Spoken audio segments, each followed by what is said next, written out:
हिंदी की बिंदी चैनल में आप सभी का स्वागत है। आप देख रहे हैं हिंदी व्याकरण की विजुअल क्लास। आज की वीडियो में हम आपके लिए फिर लेकर आए हैं हिंदी वर्णमाला ज्ञान। तो प्रस्तुत है आज व्यंजन। प्रस्तुतकर्ता मास्टर सुनील राज, प्रवक्ता हिंदी। हम लोग सामान्य हिंदी में पढ़ रहे हैं हिंदी वर्णमाला के बारे में। पिछली क्लास में हम लोगों ने स्वर के बारे में पढ़ा था, आज पढ़ेंगे व्यंजन के बारे में। तो चलिए देखते हैं व्यंजन क्या होता है। तो व्यंजन वे ध्वनियाँ होती हैं जो बिना स्वरों की सहायता लिए उच्चारित नहीं हो सकती हैं, ठीक है, ये व्यंजन कहलाती हैं।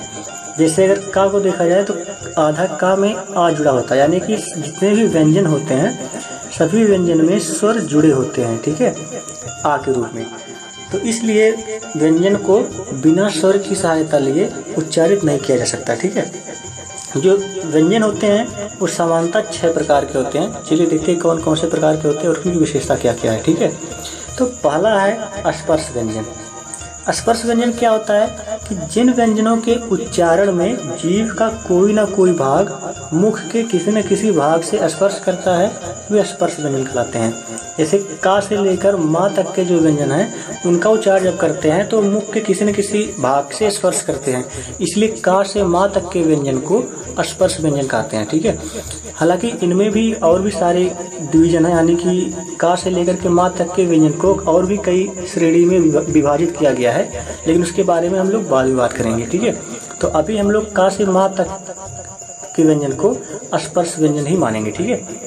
स्पर्श व्यंजन ही होते हैं, लेकिन इनके भी अलग अलग नाम है, उसे हम लोग बाद में देखेंगे, ठीक है। तो पहला हो गया स्पर्श व्यंजन। इसके बाद दूसरा है अनुनासिक व्यंजन। अनुनासिक व्यंजन क्या होते हैं?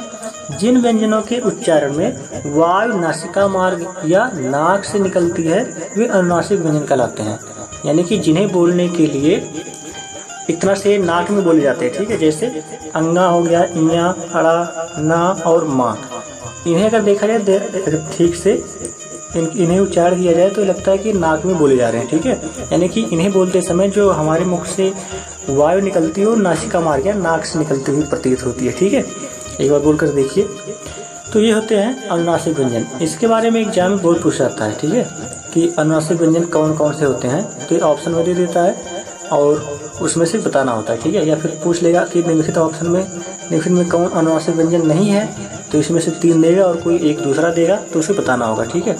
इससे काफ़ी क्वेश्चन पूछे जाते हैं। उसके बाद अगला है अंतस्थ व्यंजन, ठीक है।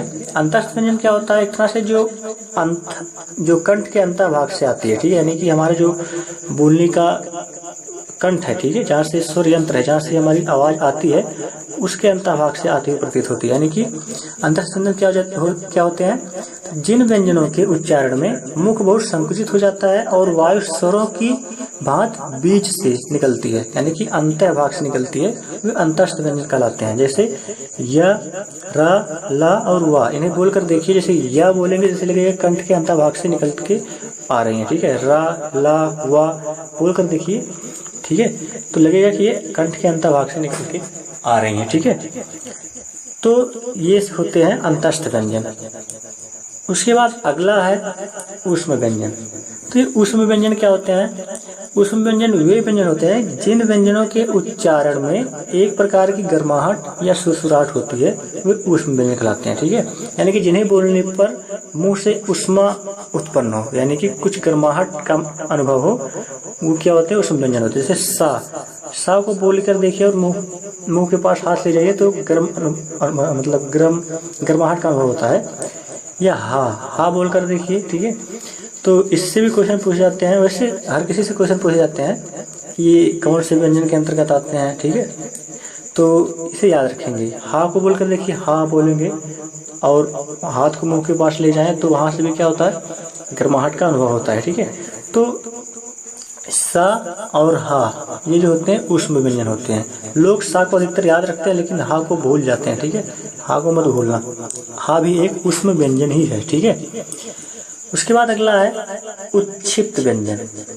उच्छिप्त व्यंजन क्या होते हैं? जिन व्यंजनों के उच्चारण में जीभ की उल्टी हुई नोक ताल को छूकर झटके से हट जाती है उन्हें उच्छिप्त व्यंजन कहते हैं। यानी एक तरह से कह सकते हैं कि उच्छिप्त व्यंजन वे व्यंजन होते हैं जिन्हें बड़े झटके के साथ बोलना पड़ता है। जैसे ढ़, ढ, इन्हें बोल कर देखिए, ये उन्हें बड़े झटके के साथ यानी कि बहुत जल्दी से बोलना पड़ता है। ठीक है, और ये इसलिए होता है क्योंकि इसे बोलने के लिए जो हमारी जीभ होती है, जीभ की उल्टी नोक ये ताल को छूकर झटके से हट जाती है, इसलिए ऐसे लगता है कि ये काफी जल्दी से बोल दिया गया। ठीक है, तो जो उड़ा और उड़ा होते हैं वो उच्छिप्त व्यंजन होते हैं। ठीक है, इसके बाद लास्ट छठा है संयुक्त व्यंजन। संयुक्त व्यंजन क्या होते हैं? संयुक्त का मतलब होता है कि जो संयुक्त रूप से एक व्यंजन ना होकर कई व्यंजन हो। ठीक है, तो संयुक्त व्यंजन वे व्यंजन होते हैं जिन व्यंजनों के उच्चारण में अन्य व्यंजनों की भी सहायता लेनी पड़ती है।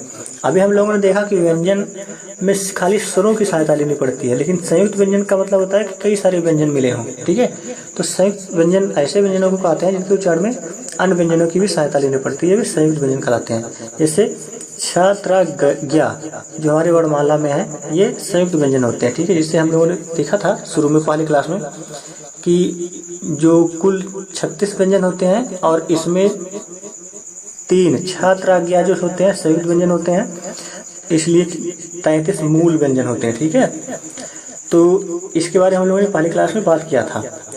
तो चलिए देख लेते हैं कि ये कभी कभी इनका संधि विच्छेद पूछ लेता है। ठीक है, कि छा किन व्यंजन से मिलकर बना है। ठीक है, तो अगर यहाँ से ध्यान से देखें तो जो छा होता है वो हिंदी ग्रामर के अनुसार यानी कि हिंदी व्याकरण के अनुसार का और सा से मिलकर बना है, लेकिन उच्चारण के लिए उच्चारण की दृष्टि से एक का और छा के योग से बना है। ठीक है, यानी कि उच्चारण कैसे करते हैं? छा, यानी कि लगता है कि का में छा छुपा हुआ है। ठीक है, लेकिन अगर ग्रामर या हिंदी व्याकरण की दृष्टि से देखें तो छा जो होता है का और सा से मिलकर बना होता है। ठीक है, तो दूसरा होता है त्रा, यानी कि इन संधि विच्छेद में अगर जो भी ऑप्शन रहेगा उसी पर टिक करेंगे। अगर ये है तो ये, नहीं तो ये है तो ये। ठीक है, या फिर दे सकता है उच्चारण की दृष्टि से तो इसे ही लगाएंगे। ठीक है, त्रा को तो सभी लोग जानते हैं, ता और रा से मिलकर बना है।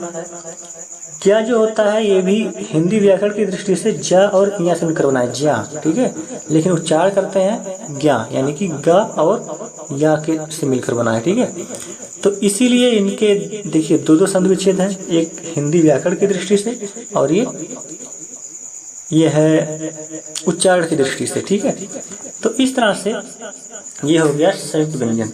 तो इस प्रकार से कुल व्यंजन जो होते हैं वो लगभग सामान्यतः 6 प्रकार के होते हैं, और वो 6 प्रकार के कौन होते हैं ये हम लोग देख लिए। ठीक है, तो इसमें जो का से लेकर के माँ तक स्पर्श व्यंजन होते हैं इनके भी अलग अलग भागों में विभाजित किए गए हैं, तो उसे हम लोग पढ़ेंगे अगली क्लास में। इस क्लास में बस इतना ही। तो चलिए मिलते हैं अगली क्लास में, तब तक के लिए नमस्कार।